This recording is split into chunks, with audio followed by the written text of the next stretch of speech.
Okay, let's go over the basics for bow Jitsu Shodan and basics with how to stand or how to bow with the bow.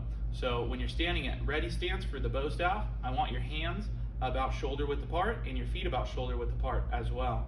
So you almost create this giant rectangle between your shoulders and your feet through your hands, and that's how you'll want you to stand with the bow. When you snap to a ready position, you're going to put your feet together and you're going to put the bow on your left side.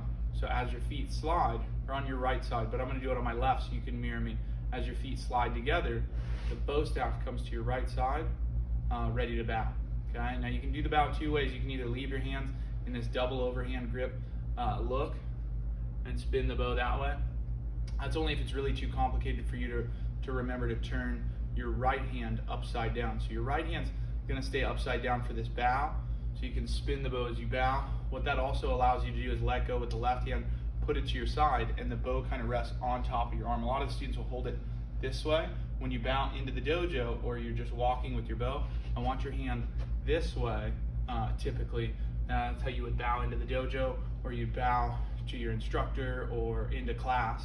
When you start your kata is usually when your hands are going to be here, and you're actually going to spin the bow as you bow, because it's actually a throw that you're doing in there. It's actually it's more of a striking technique than just bowing, doing the typical courtesy bow.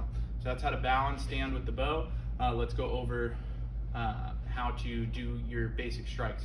So we have the jabs, which are just short little in tight moves. I don't want your arm to over rest. When you do these tight little jabs, your wrist is going to hit your body. You're going to be a little bit stronger when the bow's closer to your body, so some of these strikes with the bow in close are really strong.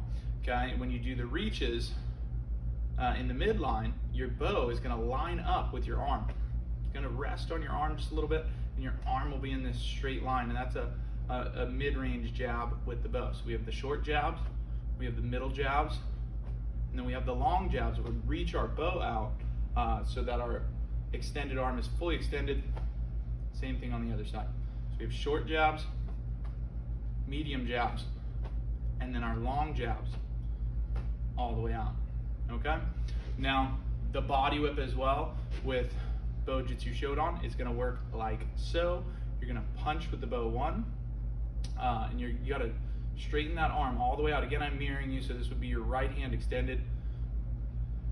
Extend the bow two, groin strike three, overhead four.